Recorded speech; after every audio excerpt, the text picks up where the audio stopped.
Welcome to Retire Right with Rick Durkee, presented exclusively by the Coastal Financial Planning Group here on News Radio 94.3 WSC. Rick Durkee is the retirement income planning and wealth distribution specialist in the Lowcountry. Are you ready to retire right? Here's your host this morning, Shane Griffin. Good morning. Welcome in for another edition of Retire Right with Rick Durkee. I am your host, Shane Griffin. Each and every Saturday morning here at 9 o'clock, we sit down with our local retirement, income planning, and wealth distribution specialist, Rick Durkee, to help you to retire right. Good morning, sir. Good to see you. Hey, good morning, Shane. How are you? You know, I'm very well, thank you. I say every morning that you are a specialist, and I truly mean that because this is something retirement income planning and wealth distribution is what you specialize in. You're not just a financial planner, broker. I mean, you really specialize in helping folks realize their retirement dreams, and there's a lot of different things that are involved in that, correct? There is, Shane. I decided about 12 years ago when I left the insurance industry that I wanted to focus on those that were retirement-minded. I'd done a lot of surveys over the 15 or so years that I was involved with the insurance companies of clients, and I noticed that more and more of the populace that was using insurance-type products was aging. They were boomers. They were moving into getting closer to retirement. So I noticed that. Plus, I also noticed that there was a lot of retirees moving to the coastal Carolina region. I've worked as far north as Myrtle Beach and down to Hilton Head, worked the coast of South Carolina here. And, of course, I say we've got the Gold Coast right here. There's a lot of retirees that have vacationed here over their working years and said, hey, when I drop my final primary residence, I want it to be right there on the coast of South Carolina. So I surveyed a lot of those people, too. And I asked them, what are your main concerns about retirement? And I got common answers. And I said, you know what? There's definitely a need here. If I can find out how to address these common concerns that people have, and I'll share with you very quickly what the common concerns were. Number one, make sure that I have enough money to get me through my life. Right. Okay, my pension checks last as long as I do. Right. Okay. The second thing that was a commonality was make sure that there are no financial roadblocks that could come along and wipe me out here or make retirement very difficult, i.e., health care, perhaps just the need for using equity in your home. Perhaps it's just making sure that you have a solid income plan in place so that both you and your wife are taken care of. Perhaps it's, the third concern is making sure that when I'm no longer here, that my legacy is something that's of value to future generations. And what I've done is I've done tax planning in the most efficient way possible to pass on the most I can to who I want, when I want, with the government out of it as much as I can keep out. So those were three common concerns.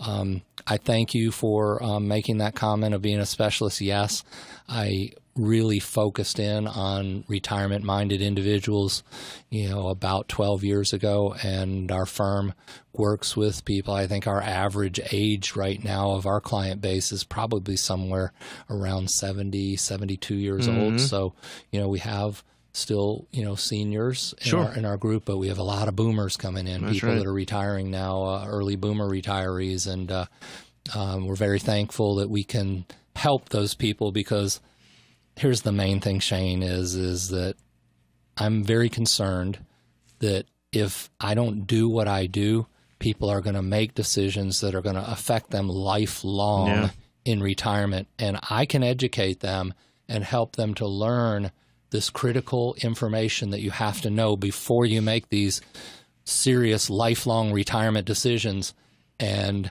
I can have done my part to help people retire right. Right, absolutely. Versus retire the other way, which I won't say right now. I said it last week. I don't ever want to think about negativity, okay? Yeah. Absolutely. Well, the topic this morning, 5 money moves in your 50s as you ramp up to retirement. So if you're in your 50s this morning and you're listening this morning and thinking about ways to get ready for retirement, today's program is definitely for you. First, though, a couple of reminders. Rick has Social Security workshops coming up at the end of June 23rd, 4th, and 7th. For information on those, you can check his website, cfpgroup.biz.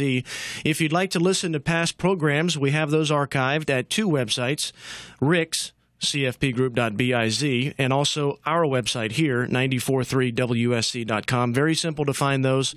Just search for the podcast page on those respective sites, and you'll be able to find the programs, their titles, easily go in and re-listen to a program. Maybe you heard something you want to know more about. Maybe you missed a show. They're all right there archived for you. So again, cfpgroup.biz and 943wsc.com. Take a little retirement quiz while you're on there. Watch a video or two. Yep. Listen to an old podcast from a radio program. That's right. Certainly you can spend a good hour on that website and learn some things about retirement. Yes, you can. Today's program, as I mentioned, is specifically designed for you if you're in your 50s. For many, it's their peak earning years, Rick, and you may be done with college bills or about to retire that mortgage, finally. This article, by the way, comes to us from Kiplinger.com. Age 67 is the full retirement age for Social Security for those born in 1960 and later, so you still have plenty of time to get your retirement plan in order. Today's topic, Rick, is from an article from Kiplinger.com, as I mentioned, that can help someone in their 50s get ramped up for retirement. Let's go ahead and jump right into it with the first one, max out your accounts. Well, Shane, one way to get back in shape is to kick your retirement savings into high gear, starting at age 50, which I am a 57-year-old now. Okay, actually June 19th, I turned 57. Well, that's coming up shortly. Yep. And one way now that you've passed age 50 is that you can stash an extra $6,000 in catch-up contributions into your 401k plans if you have one, or a similar employer plan, a 403b or a 457 plan. For a total of $24,000 in 2016. So that could certainly add up pretty quickly in between now and age 67, if that's your full retirement age now for Social Security. Plus, you can add an extra $1,000 in an IRA for a total of $6,500. Okay. So all this adds up, and if you add those two together, you're looking at $30,500 in tax-deferred savings each year, or $61,000 for you and your spouse if she is or he is the same age. Okay. So there is more. If you have a high deductible health plan, which I also do have, thank goodness my wife works for a big airline. I'll plug Delta. Thank you, Delta. Certainly, we set up a health savings account, so you can save another $3,350 a year if you're single, or $6,750 for families in 2016, with a $1,000 catch-up contribution if you're 55 or older. Okay. Now, here's the key to the HSA account. A lot of people think, well, I got to put that money in there, and I gotta take it out, because if I don't use it, then it's this money that's sitting and wasting. Well, the truth of the matter is yes, you're saving tax dollars on that money because you're not having to pay tax dollars on the money coming out. Right. But if you let it accumulate in that account, then that's another source for you that's tax-free wealth later on when perhaps your medical needs are higher. Right. Okay, when you might have to have long-term care or something like that. So HSA accounts are very useful for deferral. And those are the norm now. I mean, I know just a few years ago they weren't the norm. Now it seems like HSA and high deductible plans are pretty much the norm. Yeah, my wife and I got a little upset at each other because we put in pretty much as we could last year, and then we said, darn, both of us had medical issues. I had a knee operation, she had something else, and so we used up the money, and I was like, darn, that's not saved for later. Hopefully we'll have better health in 2016, which we have, knock on wood so far. That's good. Yeah. But that is another opportunity that people can do besides their retirement plans, is the HSA accounts. And also certainly I think, I'm not sure on this. You might want to check with your CPA, but I think long-term care insurance premiums can also be paid through an HSA account. So. Okay, that's good to know. Yep. Absolutely. Again, we're talking about the 5 money moves in your 50s as you ramp up to retirement. The second money move, Rick, is plan, you just mentioned it a moment ago, for long-term care. Yeah. And you've been on me for this for many years about planning for long-term care. Well, actually, you keep on asking me, am I old enough? Am I old enough? And I say, well, I was 45 when I took mine out. 3 years away. So yeah, it's time for you to start looking into it, Shane. The median annual cost of a private room in a nursing home in 2015 was $91,250. Holy smokes! So that's about $250 a day. Now here in Charleston, we're at about $175 a day for a full-blown nursing home need. But according to Genworth, which is an insurance company and does regular studies, the cost is much higher in some areas. So you need to look at your individual area where you want to retire or where you want to age in place and see what the costs are. A year in an assisted living facility ran about $43,200. And that's on the median annual cost. That's nationwide. And that was about $120 a day, about the same as hiring a health aide. If you had them come into your home for $44 a week, 44 hours a week, you could receive in-home care too. 2 years of care, though, could top $100,000. Wow. And that cost grows every year. The inflation is pretty much outrageous in it. It's why insurance companies have kind of backed off on making private individual long-term care policies available. So if you're relatively healthy, you can buy long-term care insurance now to protect against those needs. Certainly, there's area to talk here about alternative methods to protect against long-term care. Insurance companies have come out with hybrid policies where you can take out a life insurance policy. If you are fortunate enough to die in your sleep, then the death benefit will pay to your beneficiaries. But if you need long-term care insurance, then a daily benefit will pay out for long-term care also with those new hybrid life insurance plans. And then a topic we talked about last week, annuities often have riders on them that will pay some type of an enhanced income benefit if the doctor says you need a plan of care for your long-term care and you qualify. And qualifying for long-term care just means that you can no longer perform at least two of the 6 activities of daily living to make sure that you're mobile, you're getting around, you're feeding yourself, you're dressing yourself, you're bathing yourself, things like that.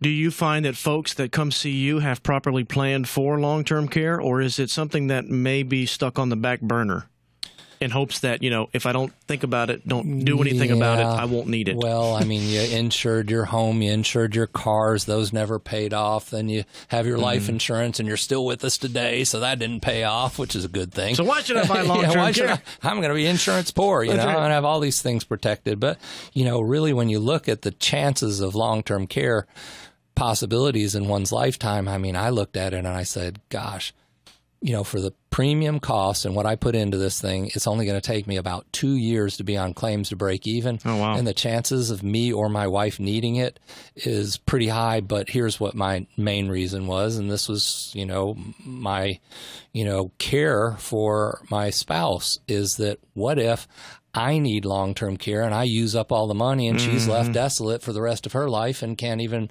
provide the retirement income she needs. Right.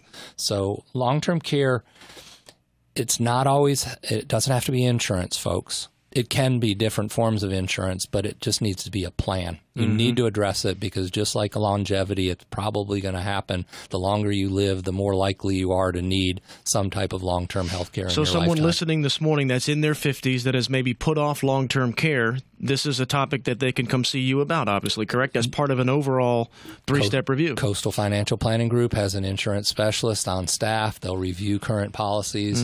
They'll make suggestions as to whether or not you should supplement those current policies with additional insurance or alternative ways that you can plan to cover the costs of that need down the road. So it's certainly something that needs to be in your financial planning toolbox as far as a potential need. And it's one of those that I mentioned in the first part of the show, one of those potential roadblocks that could be very costly in retirement. So for additional information on long-term care, 843-735-5065, the number to call, 843-735-5065. It's an interesting topic because it is something, Rick, you and I, even at my age, have been talking about for multiple years, but have kind of put on the back burner. And for someone listening this morning, maybe they did the same thing when they were back in their early 40s. And now here they are, mid-late 50s, still have not done anything. Yep. So it could be an opportunity to at least look into it now. Time to definitely come in for a 3-step review, I think.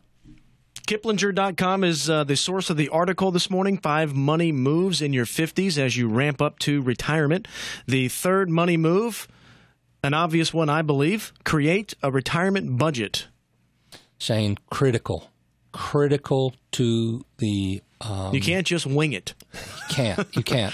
If you don't have a budget today, then you got away with it, but you're not going to get away with it in retirement because one thing stops when you're in retirement. Your paycheck from your employer. Right. Okay? Yep. So you have to have a budget. You have to know what your income is coming in. You have to know what it is going out. You should start looking at the details of your budget now.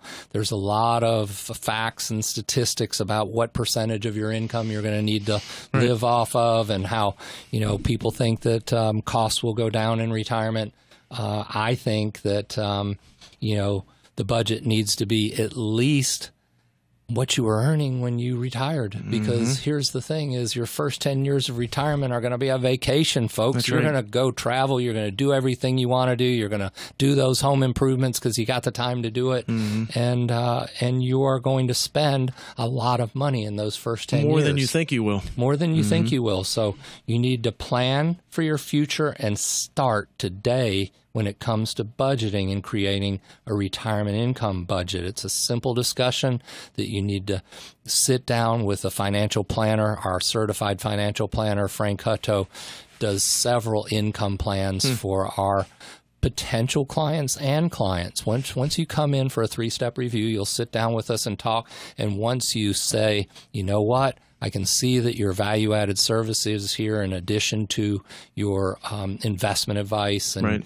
your income planning advice, are what I need, then you'll sign an engagement letter with us. You'll go through the complete discovery process and learn what facts that you need to know before you make your financial decisions. And then you know that you're making a decision that's in your best interest because it's sound, it's based on facts, and you will go through this process of discovery, and then you'll decide, instead of being sold to, you'll decide that this is in your best interest and something that you want to do. Okay, Rick, the fourth money move to consider in your 50s, plot your Social Security strategy. This is a big one, right? Well, Shane, good segue. Social Security workshops. That's right. Coming up the 23rd, 24th, 27th of June. 23rd, 24th, which is a Thursday, Friday, and then Monday is the 27th. Correct. Now, these are dinner workshops. We often offer those. You need to visit our website or call us at 735-5065. We'll send you out an invitation. You may have already gotten one in the mail. We've sent out several invitations in the mail to past radio listeners and also our community here that we know is in that retirement red zone and needs some help planning for Social Security. But here's what we want to talk about in that workshop, and this is what you need to know about planning your Social Security strategies.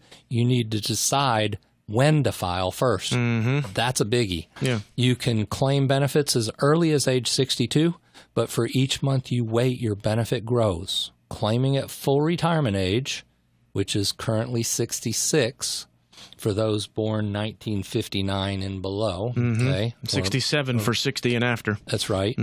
Gets you 33% more than at age 62. Wow. Okay, if you wait till your full retirement age. Wait until age 70 and you'll get over 76% more than at age 62. That's quite a return. So plus all the cost of living increases in between, which aren't guaranteed but are a government promise, but could come, may not come. Unless you need the income now or you don't expect to reach the average life expectancy of 84 for a 65-year-old man and 87 for a 65-year-old woman, then plan to hold off as long as you can. Think of it as a return in the market. For every year you wait, it's 7, 8, 9%. Yes, Shane, and it's all about income tax planning. When you do income allocation in retirement and you look at what your sources of income are going to be, you want to look at how they're going to be taxed. Right. Social Security is tax favored, okay? Your non-qualified assets, your assets that you'll only pay taxes on the gain, are tax favored. Your IRAs are fully taxable. Okay, so a lot of people get advice from their CPAs of, wait, don't tap into that IRA until you absolutely have to. Mm-hmm. Wait until your RMD age at 70 and a half if you have to, and take it then because it's fully taxable. Well, Social Security benefits are tax favored, mm-hmm. so you may want to look at perhaps using some non-qualified assets to create the income that Social Security would first, and then delay those benefits. Gotcha. You might not want to look at using your IRA dollars because they're fully taxable, right. Okay? But again, you may want to look at your IRA dollars because the more you spend down in those IRAs before 70 and a half, the less of a required minimum distribution you're going to have. But it's all about timing. It's all about balancing of how are each of these income streams taxed, and making sure that you're not letting money slip through the cracks. Shane, our high net worth clients, when they come in, they want to do income planning and they want to find out, how can I beat the tax system here as far as how I'm taking this income? And if I can just save $1,000 here a year or $2,000 here a year in taxes, that adds up over 20 That's to right. 30 well, it's years those in retirement. dollars slipping through the cracks that you've talked about in the past. Over time, that money that slips through the cracks accumulates. All of a sudden, 30, 40 grand has gone out the window in a matter of 10, 15, 20 years without you even knowing it. So I want to say, when it comes to Social Security planning, folks, it's more than just when you take your benefits. It's also how will those benefits be taxed as far as income tax goes, and they could be very well tax favored versus your IRA. Mm-hmm. And again, a reminder about the Social Security workshops that Rick has. If you'd like more information on those, check the website, cfpgroup.biz, cfpgroup.biz, June 23rd, 24th, and 27th. You'll learn some great information in regards to how to take and time your benefits through Social Security. Final money move in your 50s, Rick. Do not wait until the last minute. Shane, hey, I just want to add, we've got those invitations now on that Social Security workshop, so I'm going to encourage our callers to, or a listener to that's Social Security aware out there, to give us a call right now at 735-5065. If we don't answer, leave your email address. We'll shoot you out an invitation so you can get all the facts on what's going to be discussed and the dates on that workshop, 735-5065. So not waiting until the last minute is the final money move in your 50s as you ramp up to retirement. Really start to develop a plan, and that, I think, would be a great opportunity for us here to talk about the 3-step review that you and your team exclusively offer at the Coastal Financial Planning Group.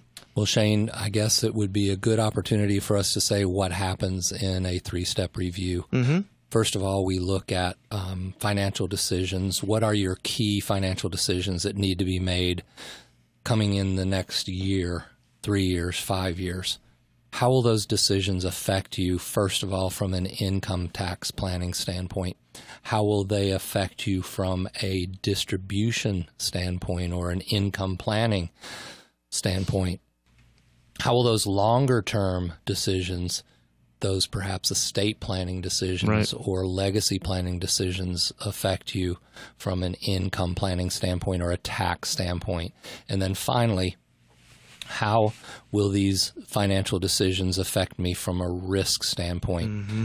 Oftentimes we look at, I had another example this week of somebody that you would just think was going to come in and say, you know what, I don't want any money in safe and secure.